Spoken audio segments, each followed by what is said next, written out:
What's up, Capricorn? Welcome to Karma Light Readings. I'm Karma. I hope you guys are doing well, and I thank you so much for clicking on this video and coming to my channel. If you are new here, please go ahead and subscribe. Hit that notification bell. If at any time you resonate, go ahead and hit the like button. We are going to be taking a look today at the person on your mind and who you're connected to. And we're going to be taking a look at their feelings towards you, their energy towards you. What are they thinking? What are they feeling? What's going on?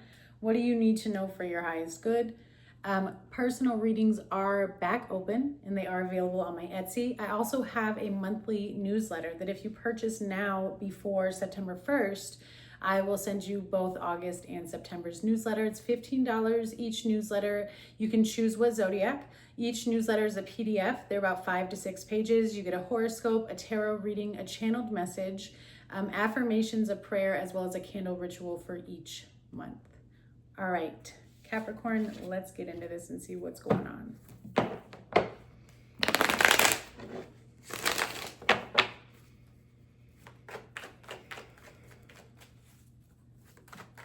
Let's take a look at this person's feelings towards you, Capricorn. You have the Knight of Swords, so it looks as though they want to rush towards you and communicate. But the Four of Swords, so there's some type of separation between the two of you. I think they stop themselves sometimes for fear of like confrontation. Like, I don't really want to argue and fight with this person, but they know that that's what it's going to be. Yeah, Knight of Pentacles to the Chariot. Well, get ready. You have Leo and Cancer energy because they're coming your way. All right. You have Strength, King of Cups, and the Six of Swords. So I do feel like this person is trying to make some type of move towards you. It is going to take a little bit of time because I do feel like they're nervous about confrontation. They want to be able to put something to rest with you. Right now, the energy is still a little bit too hostile because then you have the Knight of Pentacles. So it's like this slow burning rush, if that makes sense, before this person makes the final decision and gathers their pride to be able to come towards you. Okay, they want to come towards you with what looks like to me a solid offer. Okay, it's just interesting because yeah, this Knight of Swords and Four of Swords is just really giving me the energy of just fear over conflict or not. You know what I mean? Tell me about this. Knight of Swords to the Four of Swords, please. The Ten of Pentacles to the Eight of Cups on the bottom. Wow. To the Knight of Cups, to the Lovers, to Justice.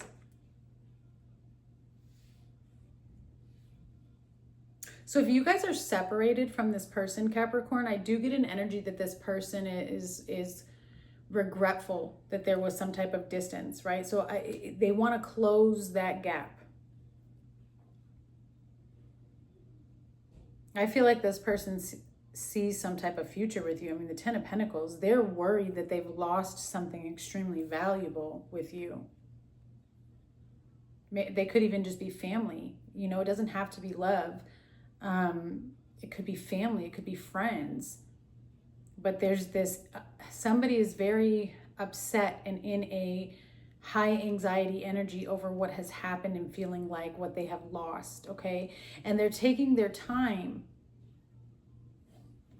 They're taking their time before they move towards you.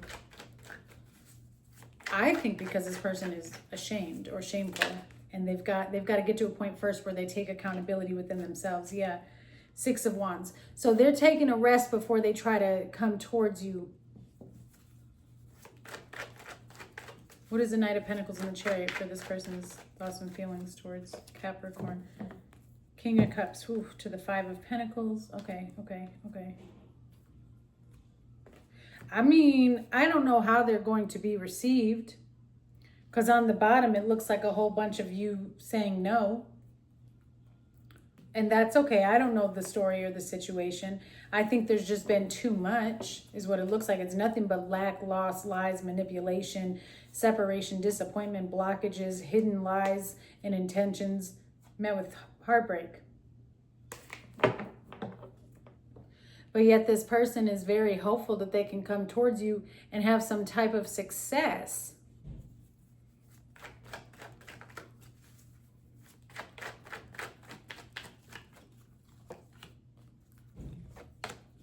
I mean, I can't make it up. The Eight of Cups and the Fool. And then you have the Hanged One to the Star and the Ace of Pentacles. But see, they're being very, very patient. When it happens, it's going to happen sudden and quick. Possibly it could happen in the beginning of the new year. I mean, with Aquarius and Pisces energy on the table. But this person, I feel, has to fulfill something within themselves and figure something out within themselves before they make the journey back to you. But it's something that they deal with every day. They're in a lot of mental conflict over this every day. And I do feel like this is a situation where somebody is really suffering the consequences for the things that they have said and done towards you.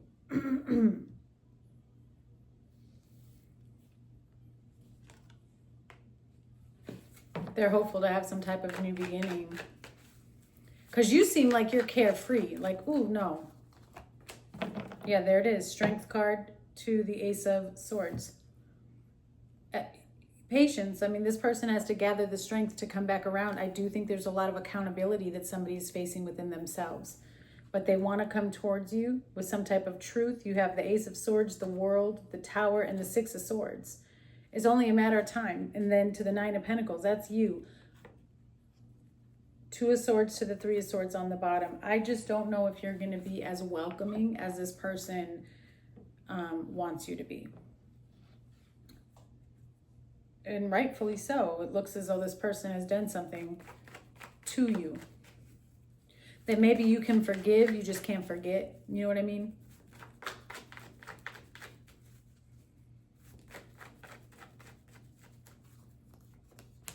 Yeah, they're very stressed. Headache, pressure, lack of sleep. That's what I'm saying. This whole thing stresses them out. And they're learning a valuable lesson. This is all a part of their soul development. So if you can kind of see that from a higher perception, of course you want to make sure that this person is like really learning a lesson before they come back around, right? You don't just want to assume and then let this person back in and you go through the same process. But I do feel like this person, whoever I'm connecting to here, it's showing that they're learning a valuable lesson. They're learning to take accountability for their actions. And it's like a training, a development for their character, for their spirit. Binding. They're learning what has been keeping them held back, their own pride. So they're going through an awakening. This person is very, very isolated at this moment. They may have gone through a lot of loss. They may even be homeless and kind of, you know, couch surfing at the moment. They do feel like a failure, but they're going, yeah, you have fate. So like I said, this is something that was necessary for this person to go through to remove whatever strongholds and bondage they had wrapped around themselves, right, for their own journey. And you seem to have been connected to this person and you had to go through a lot. So if that's what it is for them, that means in some way it's that for you as well. Something that you can learn, maybe where you learned more about your strength and your resilience in this situation and what you're capable of. But because this person is seeing something from a different perception, it is making them want to come towards you at their right time to apologize. I don't necessarily see you being disrespectful, but I do see you keeping them at a distance, right? Like, okay, that's great, but you can't come all the way back. You know what I'm saying? Because I think that you're very satisfied with your peace since whatever separation has happened with this person. And it's great to wish them well. It's great to wish them well, of course. We want people to grow, heal, and learn. But sometimes you have to set a boundary. And I feel like maybe perhaps that's what you're doing in this situation. Like, I want you to grow, but you can't come too close. You have a loved one on the other side who protects you. You are exactly where you should be. Forgiveness is needed. Remember, you can forgive, but you don't have to forget. The past is holding you back. You must release. And then on the bottom, you have yes, use your spiritual authority. Okay, so don't be afraid to use your own spiritual authority and your own spiritual gifts to set up walls of protection and boundaries for yourself. It has, you are breaking cycles and let things fall. God is realigning you. Good. Nothing like a good, strong realignment. All right, let's see here for Capricorn. Karmic relationship. This was a karmic. That's why all these lessons are tied in here. All right, this was a karmic relationship where lessons were learned by each of you. Sudden change, surprise, epiphany, and transformation. And you're transforming into a space and energy of stability, security, growth, flexibility, and endurance. See? I said you're going to learn how strong you are, how resilient you are. All right. This person does still watch you. Okay. So if your page is open, any social media that's not private, if you're okay with that, fine. If you want to private your page, go ahead, because they are watching you. And that's what I'm saying. They think about you a lot. So you may feel their energy as well if you are very intuitive and open. All right, Capricorn, I send you guys so much love. Thank you for tuning in. And please check out my Etsy. Bye.